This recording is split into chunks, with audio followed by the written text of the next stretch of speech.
Hi, and thanks so much for joining us. This is a presentation that we've put together for people who have either not offered a placement for quite some time or it's their first time offering a clinical placement for the Queen's PT program. So first, I want to say welcome and a huge thank you for considering offering a clinical placement for one of our Queen's PT students. It's a real gift for our students to have these opportunities in the community. And as you recall, being a PT student, it's a critical part of the program. So we're going to do a few things together today. First, I'm going to introduce you to myself and the other people in the PT clinical education team at Queen's. We're going to talk briefly about the structure of the Queen's PT clinical education curriculum. We're going to talk about the documents that have to be completed on placement, how you go about evaluating students on placement, what the expectations of students are at the various levels of placement, and a few just rules and tips for clinical instructors, which is you. So first, putting a face to the name. So my name is Melanie Law, and I'm the Associate ACCE at Queen's. My colleague Randy Booth is the ACCE at Queen's, and our role is really to do everything to coordinate clinical placements for the PT program. So that's working with students, matching placements, recruiting placements, and being a support to clinical instructors as well. Kathy Grant is our clinical education assistant, and she does a lot of behind the scenes work on things like affiliation agreements and sending out some of the required paperwork and documents. So this is our little team, and I guess I would say I encourage you to reach out at any point to any one of us with questions or concerns along the way. So the mission of our Queen's PT program is to inspire our learners to excel as competent and compassionate physiotherapists through transformative education, research, student experiences, and collaborative partnerships.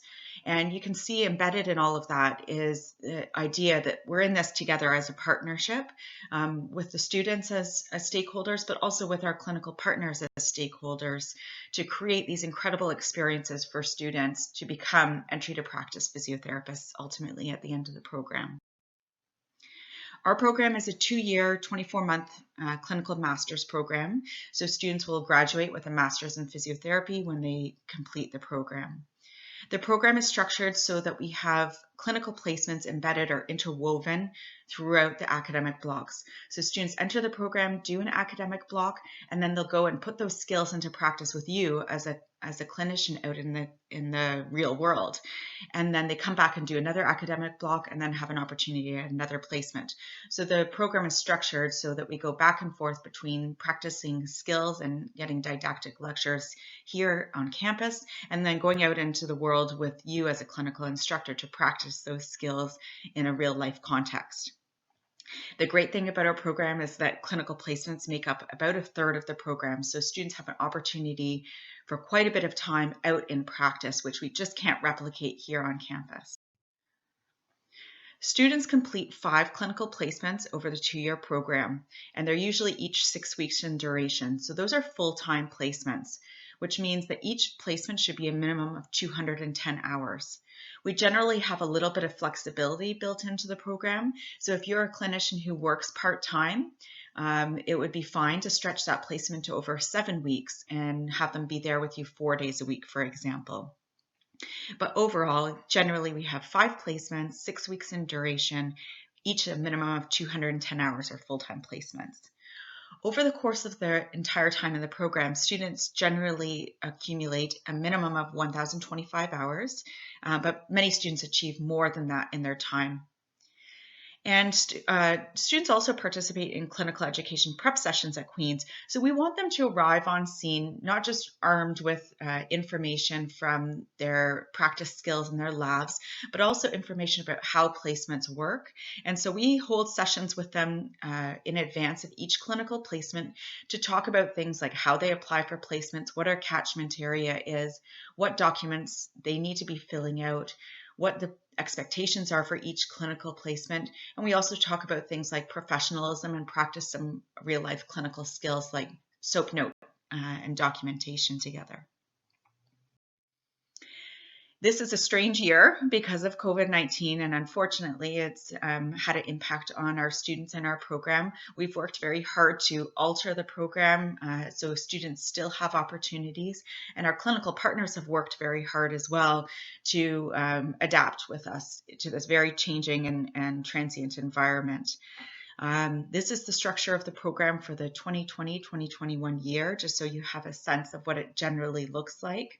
But again, we anticipate there may be some changes again as a result of COVID-19. So students start in a placement called PT 881. It's their first clinical placement in the program, and that typically happens in January, February. That placement is their junior level placement, and it's predominantly musculoskeletal. This year, we have our second year students also going out on their second clinical placement in November and December. So that would be atypical. They missed a placement block in the summer because of COVID-19. So they're into their second placement this November. The class of 2022, so our students just entering the program, will complete their second placement this summer in June and July. This year, our second year students will complete their third clinical placement in March and April, their fourth clinical placement April, May, and their fifth clinical placement July and August. As you can see, placements are interspersed through the whole year, and there's very little time when one class or another is not out on clinical placement. We have quite a few requirements for our clinical education program, and we, as I mentioned before, trying to graduate generalist physiotherapists.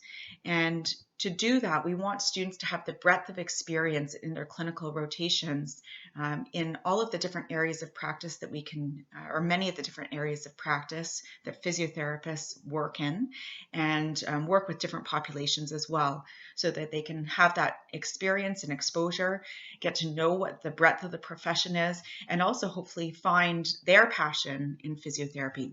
So what that means is that Queen's PT students must complete the following: 1 acute care placement, 1 rehab or long-term care placement, 2 community or private practice placements, and 1 elective placement in their time in the program. So that constitutes 5 clinical placements. They get those in different orders during their time in the program. So some students will start with a private practice, and other students will start with an acute care placement. And all of those are fine, but during their time in the program, in some combination, they'll come to have experience in each of these different placement settings. Additionally, students have to complete experience during those placements with different populations and body systems. So we ask students to, at the end of the program, have a minimum of 100 hours of cardiorest and 100 hours of neuro experience. That can be accumulated across the 5 clinical placements. So for example, they may acquire 20 hours in one placement, an additional 20 hours in another, and 60 hours in another placement. And that's fine. We recognize that body systems don't work and patients don't work that they like this, where they have just one placement where it will be exclusively cardiorest, for example. And it's important that we see the person as a whole, and we look at their cardiovascular, their neuro, and their musculoskeletal contributions to their condition with everybody that we're working with. So we encourage students to accumulate that over their 5 clinical placements. Students will probably inquire with you about opportunities at your site to help fulfill some of these requirements while on placement. And so that can look lots of different ways. It can be working with another therapist for a day, a week, or once during the placement. Or it can be that you tailor the program or the patient population that they're working with to focus more, for example, on the neuro population. And so they may be seeking out these opportunities. We'd have a system, a stats system for students to track those requirements. And so we've worked closely with the Elentra group, and we've developed an online stats tool for students to capture information about their clinical education experiences. We call it the Daily Clinical Encounter Tracking Tool, and it's a record for students of what it was that they did while they were on placement.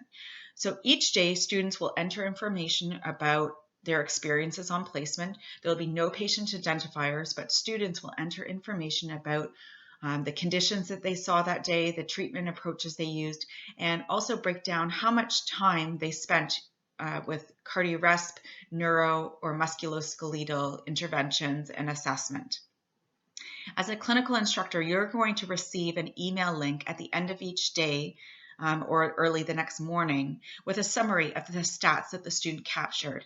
And what we're asking is that the clinical instructor approve that message that they receive.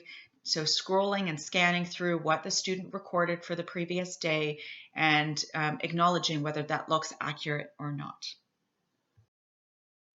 So the Elantra Daily Clinical Encounter tool is heavy on the students in terms of the work that they're doing. They're logging all of the encounters. We're not relying on clinical instructors to do that. And as I mentioned, the next step is that once they log their encounters, the next day a clinician will receive an email. You click on the link and approve what they've logged, or you want to review and make any changes, you're allowed to do that as well. That allows students to track their progress on the dashboard in terms of how many hours they've accumulated so far, what experiences with different conditions and populations they've had, and making sure that they are on track with their own learning. I'm not going to go through this in detail because it's a lot of information, but please feel free to pause and take a look. We wanted to let you know what academic courses students generally have before each clinical placement. So you can take a look and see what it is that students have done in their academics before they arrive on the scene on placement with you. And so for their first clinical placement, for example, they've had functional anatomy, muscle and joint function, electrophysical agents, foundational clinical skills where they're practicing things like transfers, mobility and function, communication and documentation, and also had a diagnosing dysfunction course. In addition to that, they've started some professional practice as well. So each of our clinical placements will be preceded by an academic block, and you can see here after their second or before their second clinical placement, these are the academic components. Before their third clinical placement, these are the academic components. And before their two final senior clinical placements, these are the academic components that they would have completed. So placement documentation, as we all know, everything now requires quite a bit of documentation. Students have been trained in many things in advance of clinical placements to help prepare them to enter ready to go at your placement site. They've done mask fit testing, CPR and first aid, had their immunization series done, done privacy and confidentiality training, infection control training, NVCI training, and workplace safety training as well. So students will be bringing those documents with them to their clinical placement. So if you need to see originals of any of those or things like their police check, for example, you can ask them for those documents and they should be able to provide those for you. In addition to that, students will come with some learning objectives for placements. So in their first day, they should be coming with you with an idea of what it is that they hope to be achieving and learning during their time with you in the 6 weeks of their placement. We ask that clinicians review those with the students, and if they have their own objectives for the students, include those. By the end of the week, the students will, in collaboration with the clinical instructor, develop a learning contract of what objectives they hope to achieve by the end of the placement. In addition to that, we ask students to participate in a project while on placement. That can take lots of different forms, and it can be based on interest of the student and also what would be helpful to you as a clinician. So that can be a case study, it can be a presentation about a particular topic, it can be patient handouts that you would like developed. The sky's the limit. We really want it to be relevant for both you and the student and relevant for the particular placement. Each one of our clinical placements is evaluated and using a standardized form. And our form that we use is a Canadian developed assessment tool called the Assessment of Clinical Performance, or the ACP. This tool is based on the essential competencies profile of Canadian physiotherapists. There's a tutorial here if you'd like to get in depth with looking at how you can go about using the evaluation tool, and I encourage you to do that in advance of the clinical placement.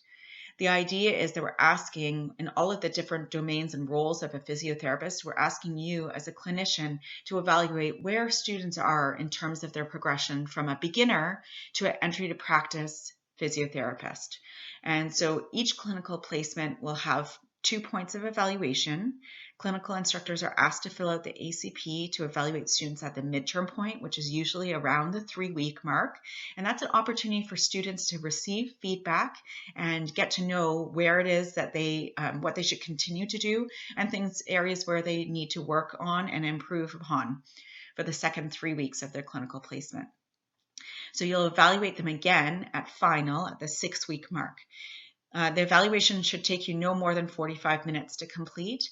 There's scales where you're going to be rating the student on their performance from beginner to entry level, but there are also opportunities to provide comments and examples of why you rated the student at that particular level. At the midterm point at 3 weeks, please set aside some time with your student to evaluate your ACP evaluation of their performance to date. Review their self-evaluation. So we ask each student to also evaluate themselves on that ACP tool. So how do they perceive their own performance? And then also to discuss the student evaluation of clinical placement form.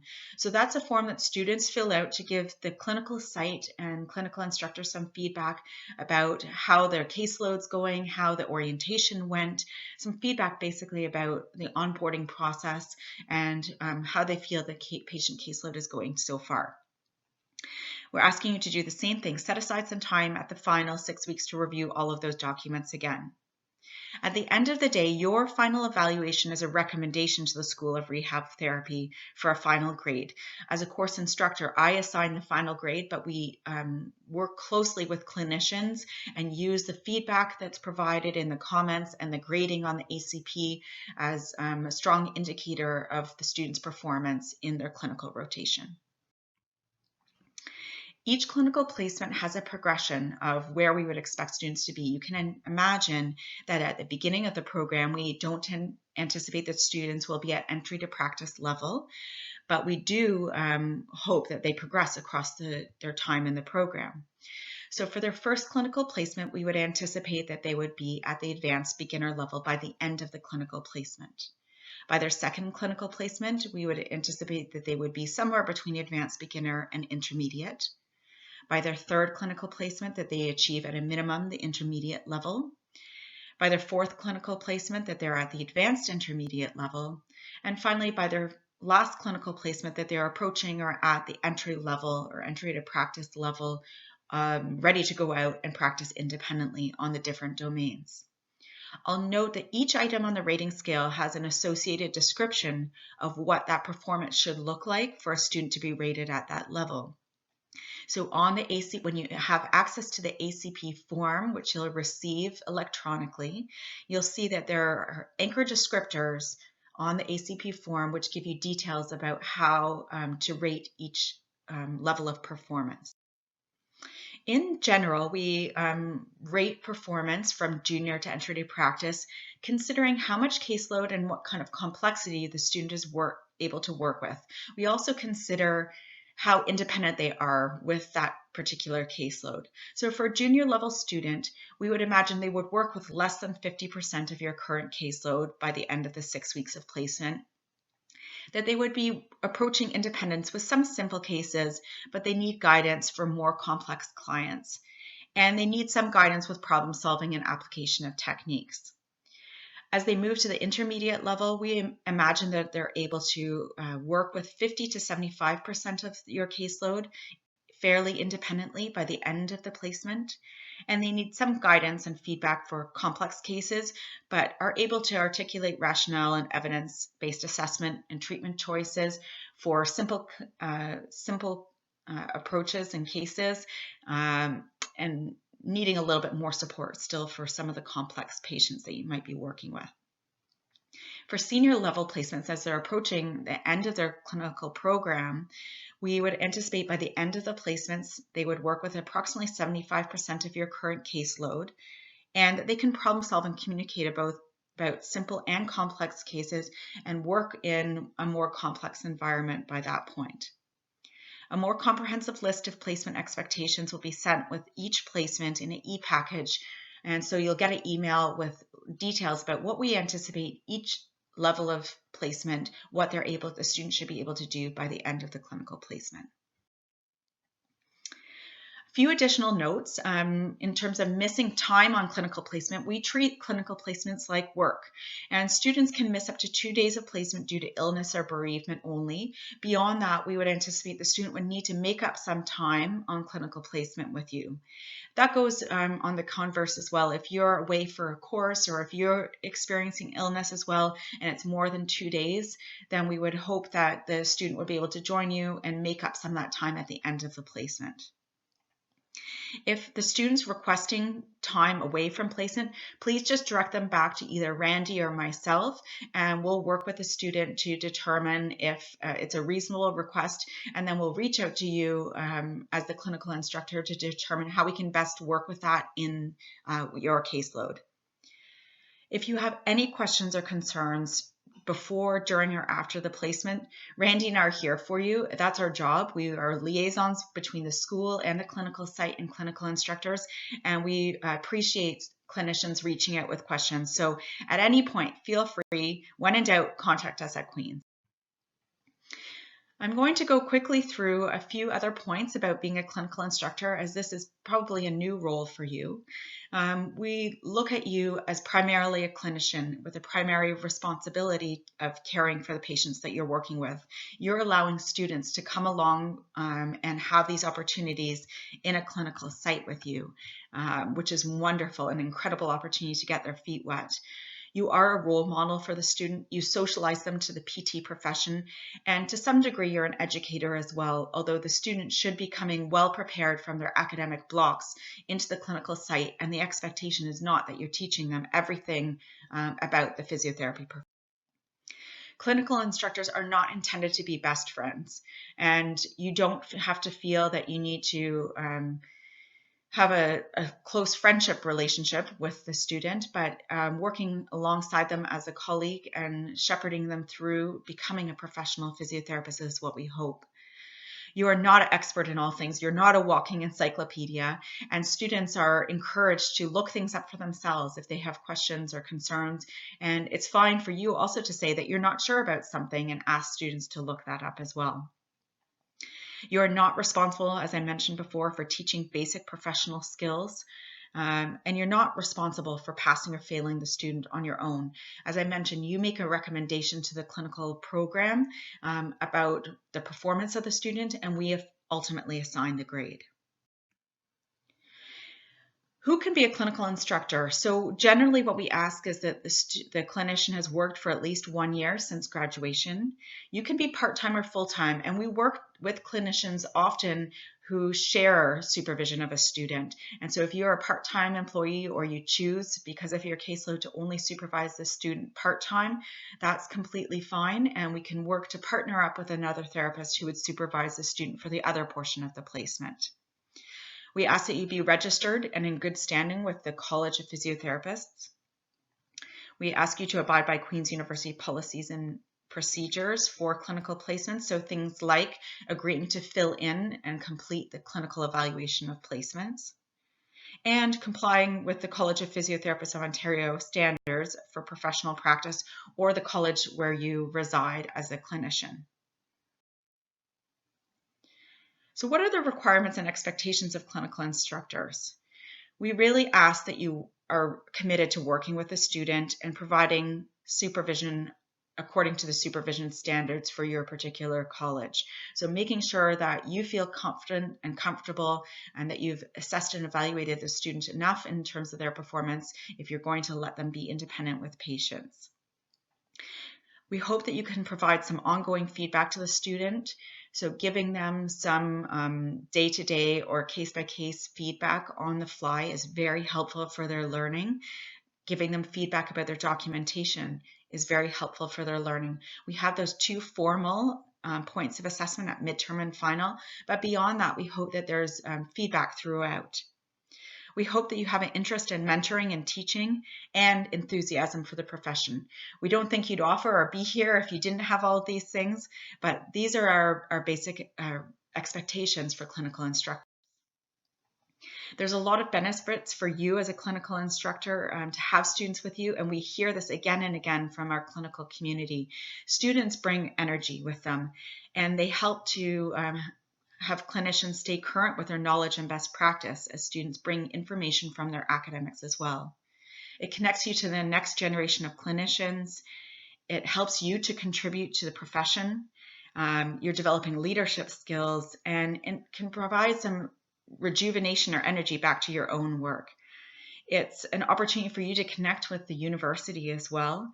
And we really need these physiotherapists. They're the future of our profession. And so giving back is, I enjoyed that when I was a clinician and supervising students. I really enjoyed being able to give back to my profession. We all remember what it was like having that fantastic clinical instructor who helped guide us and really shaped who we are as a clinician. For your patients, they also can benefit. So in-depth observation and discussion of each client can be helpful, provides another point of communication for the patient, provides a second person who may have more time for individualized materials and working with each client, and it may increase the number of treatment sessions that the client can receive. During the placement, please remember setting up regular feedback intervals, making sure that you consider patient care first and making sure that's your primary focus. Expect some situations that might challenge you and reach out for support when you need it. Providing feedback, again, I mentioned it's important that you provide it regularly when you're able, and talking about the behavior instead of the person. So if there's students doing something that you'd like to shape that behavior, just acknowledge the behavior rather than talking about the individual student, and encourage them and direct them towards something positive and positive change. In terms of giving feedback, it's fine to let the student go first. Ask them what they think things went like. How do they think their performance was? They often know themselves. Then you can share your perspective next, and then together make a plan for next time. And so that's an effective way to have a feedback loop that allows the students to really self-reflect on their own performance. The more the students involved in learning, the more likely that learning will occur.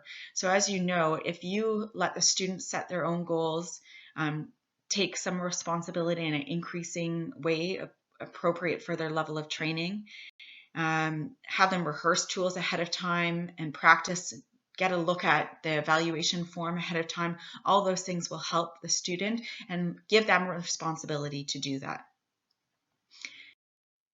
After the placement ends, make sure that you document the supervision of a student as part of your professional development in your portfolio.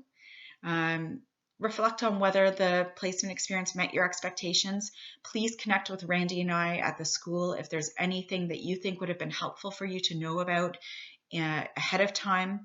If there are things that you want to reflect on in terms of what you would do differently next time with a student. And again, just please remember to submit the ACP evaluation form at the end of the placement. There are some web-based resources. We have a link here for you that you can connect to the university platform at the physiotherapy program, and there's lots of resources there for you as a clinical instructor to take a look through, including a clinical education manual which has lots of information for clinical instructors. And we have a couple of links here as well of additional resources for clinical educators. If you have questions about how to give feedback, if you have questions about communication, if you have questions about how to encourage improved documentation, these resources here will give you some ideas about how to do that. So again, we just want to say thank you. We look forward to working with you in the future, and please contact us with any questions. At the end of this presentation, we'll ask you to submit a form with your name and your clinical site and your email indicating that you have completed the initial form. This is the only time you need to do this in the program, the first time, but we really wanted to give you an opportunity to learn a little bit about the program and the expectations. So thanks for joining us, and thank you again for offering this opportunity for our students.